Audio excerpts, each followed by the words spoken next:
Hi everybody, this is a two-part video for my favorite games, my favorite game for 2010 and for this year.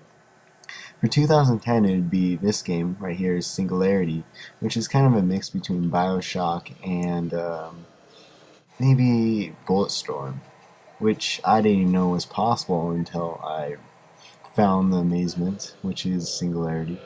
So basically what it is about, you're an American soldier who goes on this Russian island, accidentally rescues a Russian Hitler, pretty much, and he ends up, you alter the future where he takes over the world, and where he takes over the world, and Russia kind of becomes the head of everyone. And they use this newly discovered element called E99, which has kind of like they could use it to alter and kind of manipulate time itself.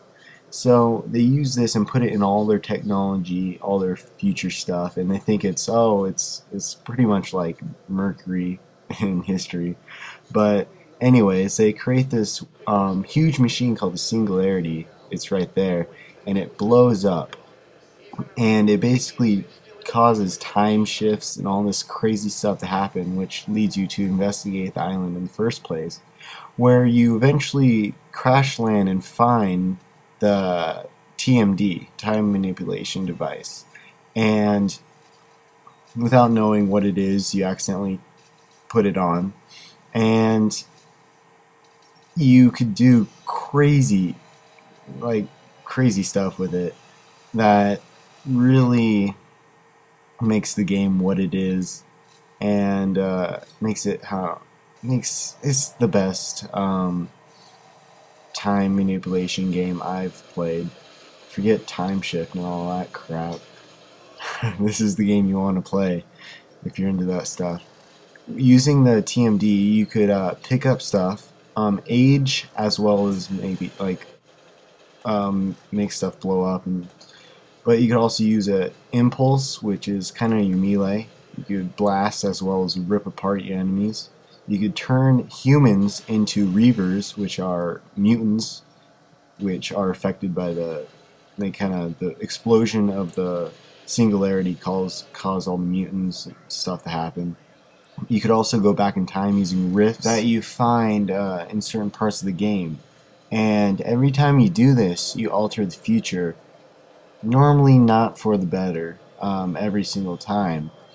And you also get sucked back in time by explosions from the Singularity. And they don't last too long. But anyways, also throughout the game, you find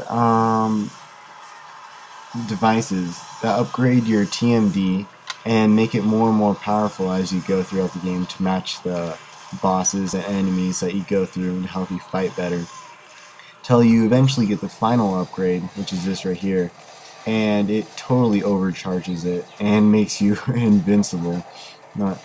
It's crazy. And eventually you could do this, where with the help of some tower things that give your TMD more power, you could age and reverse back these huge objects where they're basically made brand new. But anyways, these are some of the main weapons in the game, which really give it its Bulletstorm aspect. A lot of the guns have, well, a good half of them have different add-ons, like the sniper literally slows down time for a limited amount of time, of course, when you're sniping. And this, called the Seeker, you could control each individual bullet while it's flying through the air in slow motion. Machine gun doesn't have anything special, but it's pretty powerful.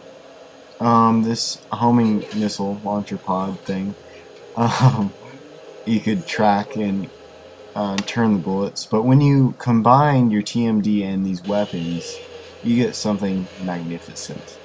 You could basically load 80 rounds into a guy's face, light him on fire, blow his limbs off, and then launch him 50 feet away without him even realizing, and within a split second, which makes you end the game a lot a lot more fun and unique, I guess.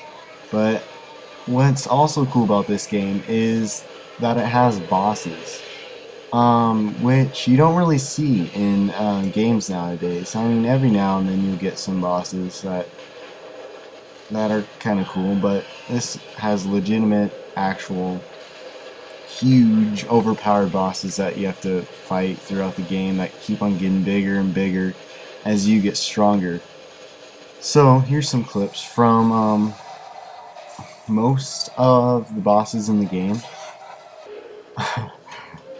which is some pretty crazy stuff going on here, and it takes some skill to kill them, but most of them have the same, you know, generic kind of boss elements where you have to find their weak point, shoot it, and then they go through their range of attacks and stuff until you beat them.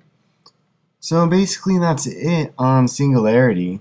I give it a definite 5 out of 5. There's nothing wrong with it besides respawns. That's really crappy respawns, which I hate because it would be a perfect game if it didn't have that. But you don't really notice it. You don't die that often unless you're playing on the harder difficulties. And it has really fun multiplayer, and people still play it. It's only a year-old game, well, 2 years now. And it has the average amount of replay value with the multiplayer and really fun campaign. And I strongly encourage you guys to buy it, if not rent it, because for some reason, I don't know why, it's really underappreciated and not many people know about it. So if you want to support a good game, here you go. Singularity is a good pick. So up next is my #1 pick for 2011. So stick around and watch the review for that game too. Alright, so my favorite game for 2011 is one of the most newest ones that come out and one of the most popular, Skyrim. Big surprise, right? But this game earns its popularity for good reason. It has a vast, huge campaign in the world, and it'll take you a very long time to complete it all the way through. But pretty much, it's a lot like its previous game, Oblivion, but it has a lot of improvements. So overall, its hack and slash game style is pretty much the same, except for you could dual wield any two-handed weapon with another weapon or magic power. And you have a third weapon that is a shout, which is a powerful thing, and you have dozens of shouts in the game that give you immense power.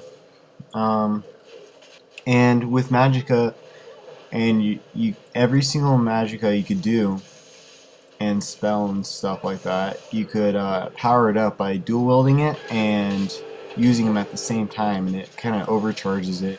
And that's the same with Conjuration and many of the other spells, as well as you being able to do finisher moves with swords and axes and stuff. It's pretty spontaneous and makes the gameplay a lot more fun.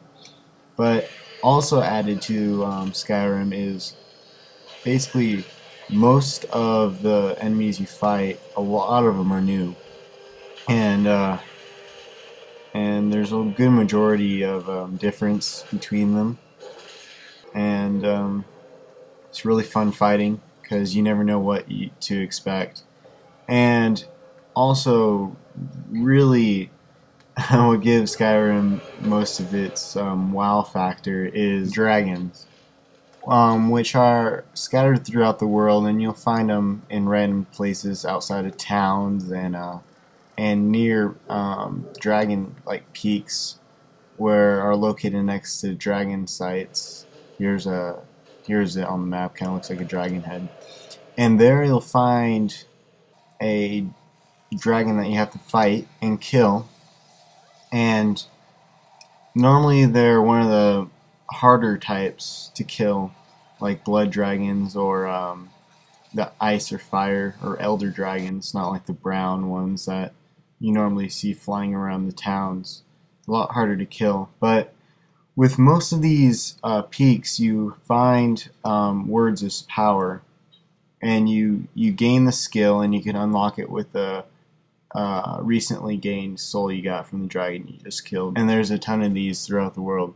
But I'm gonna go on and go into the main storyline, where you have to get an actual Elder Scroll and use it to travel back in, oh, not really travel, but see back in time, learn one of the most powerful words of power called Dragon Red, and use it to kill the head dragon that's making all of these zombie dragons come up from the dead and terrorize Skyrim. So you go into the afterlife where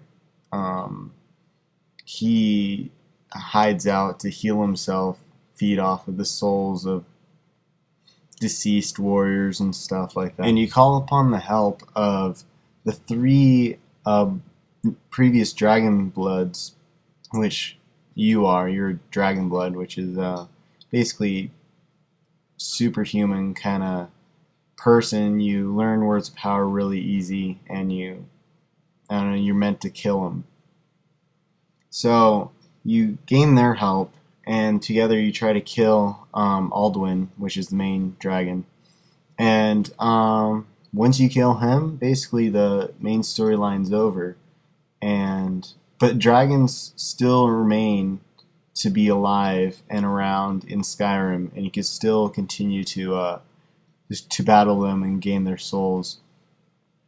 But once you kill him and go through the main storyline, there's still plenty of side quests and miscellaneous like in-town quests with like squabbles with people and stuff that'll keep you playing the game for months. So overall, I would give the game a definite 5 out of 5. And it has tons of replay value if you ever beat the game. It's completely free roam. You could go around terrorizing stuff. That'll be fun. And completing quests, as well as trying to become the last hero of Skyrim. So that's about it on Skyrim and Singularity. So those are my two favorite games past 2 years. So there you go, and thanks for listening.